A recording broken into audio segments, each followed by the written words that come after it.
I don't particularly like getting involved at the operational level, but sometimes that happens.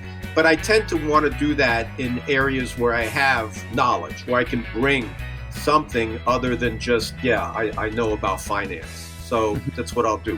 VCs, especially the earlier stage VCs, they can also help. They can help a lot with introductions. They can help opening doors, but it's a different kind of help.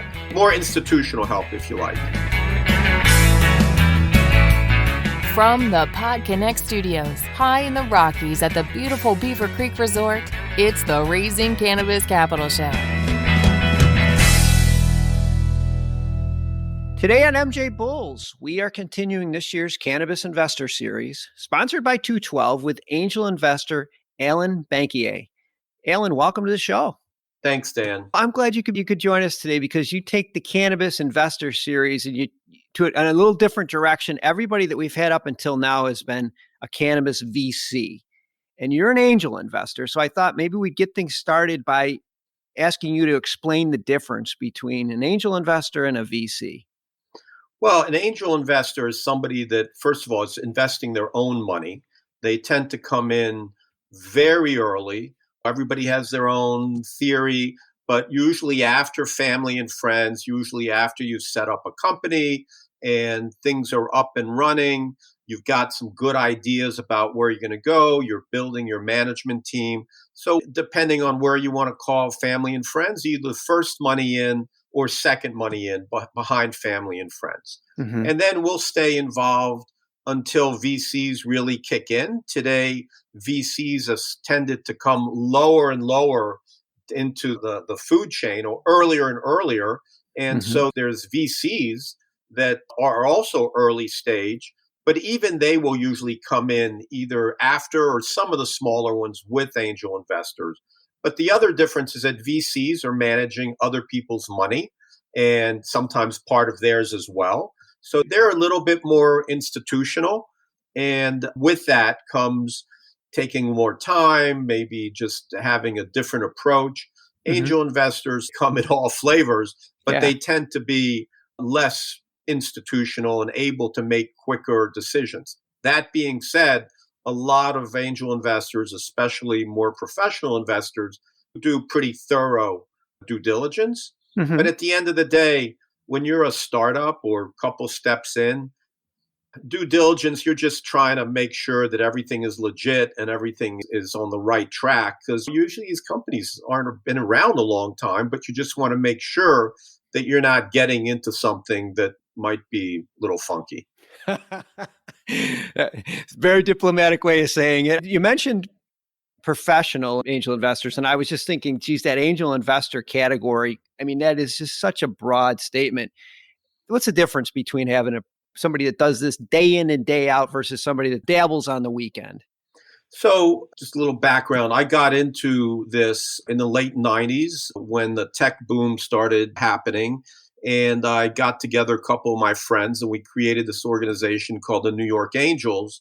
And a lot of the guys around the table were tech guys because I was fascinated by tech, but I didn't really know a lot about it. So we brought together a group of guys and women and we started looking at deals. And I think in my mind, the biggest difference is that a professional does this in a systematic, formulaic, managed process versus in just kind of ad hoc. This isn't just like, hey, my college roommate is starting a company, I'm going to throw in 25 grand. If he goes through all my steps, but I'll be much more rigorous. That kind of, quote, angel investing is more friends and family. Hey, my cousin's doing something, I'm going to help him out.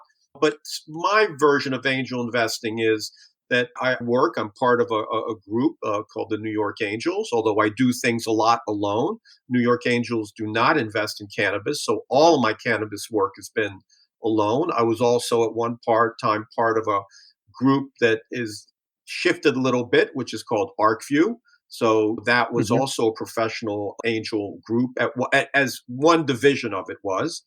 And so I like working with others and having the rigor and the analysis, which makes it a little tougher for entrepreneurs. They've got to be more on their toes and really be buttoned down.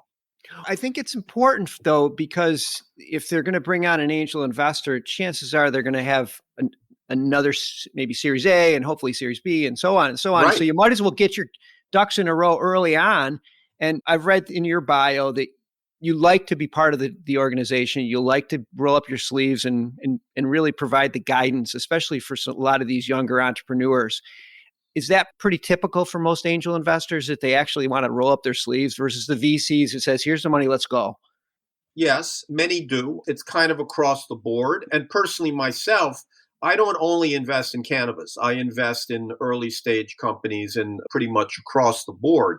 So I'll tend to get more involved, whether it's an observer seat. I'm not always crazy about going on the board because I'm very conscious of directors and officers insurance and that sort of thing. But either as an advisor, a board member, and get involved and help. I don't particularly like getting involved at the operational level, but sometimes that happens. But I tend to want to do that in areas where I have knowledge, where I can bring something other than just, yeah, I know about finance. So Mhm. that's what I'll do. VCs, especially the earlier stage VCs, they can also help. They can help a lot with introductions, they can help opening doors, but it's a different kind of help, more institutional help, if you like.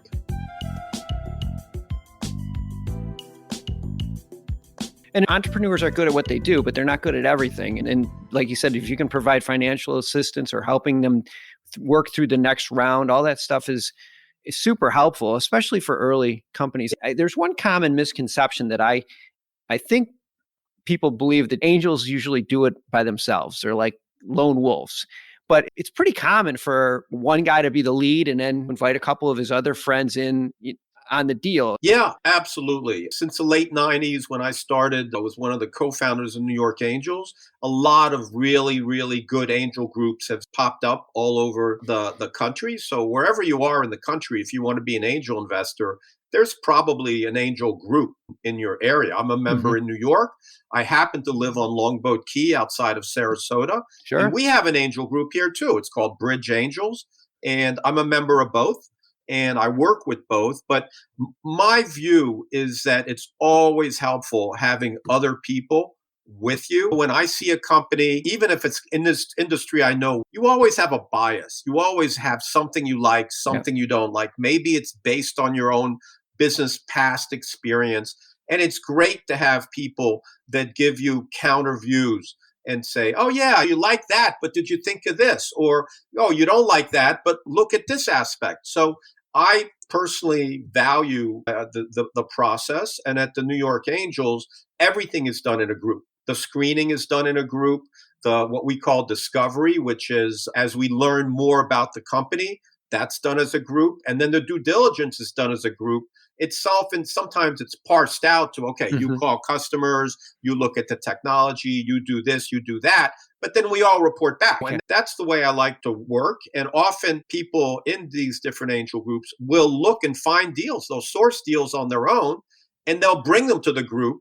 That's the number one source of deals for angel groups is somebody bringing it in.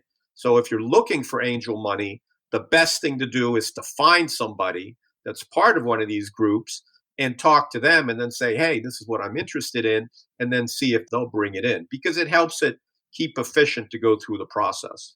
That is a really good tip. And hopefully people are paying attention to that, because a warm introduction goes so much further than the cold Exactly. call. Exactly. Now, I've heard a couple interviews that you've done, and you're always impressed me. But the one thing that I just love is somebody asking the question, what attributes you look for in a founder? And you took it a little different than most people say. Of course, you want experience, but you said, I want people that have experience solving problems, which I think is the essence of being an entrepreneur. Can you maybe expand on that a little bit? Sure. So when you start a company, when you're an entrepreneur, you're starting a company. And I have to tell you, I've been an entrepreneur, but it is the hardest job in the world. You're starting a company. Nobody knows you except a handful of friends and family. And then you have to convince people that you have the great company, you have a great idea. You have to convince people to write a check. You have to convince customers to take your product, you have to convince people that you're looking for the best people, because that's my other big thing is people to join you. And so usually those people have pretty good jobs at other places. And now you want me to come and join you for a cut in salary and this magic money called equity. And we've got nothing except you, me, and this other lady. So it's a hard job. So you have to have charisma and you have to have that special energy. And then you have to be able to resolve everything that comes at you. And in the cannabis business, we can talk about that some other time. It's over the top, all of the issues, which makes it such a hard industry. But solving problems is the number one business thing. As an entrepreneur, everything is a problem. You have to do everything. You have to set everything up. And as in life, everything takes longer and everything takes more money. And you never know where you're going to get a curveball. I mean, pandemic. You show me one economist that in 2019 was saying, oh, wow, we're going to have a pandemic down the road here. A lot of people now say, oh, we knew something was coming. We all know something's coming, right? We all know we're going to die. The question is, when? Yeah, that is such good advice. And I hope people are paying close attention. And also, if you are one of those people that are in that position and you're ready to take on that round of funding, you want somebody with some expertise, you do a lot worse than reaching out to Alain Bankier. I have his contact information in the show notes and also at PodConX.com. So please reach out. And one note for everybody. I know he mentioned it, but New York Angels does not invest in cannabis. So let's make sure we don't flood New York Angels with a request, because they do not invest in cannabis right now. But yeah, Alain, I hope we covered everything. Thanks for being on the show today. Thanks, Dan. Talk to you soon.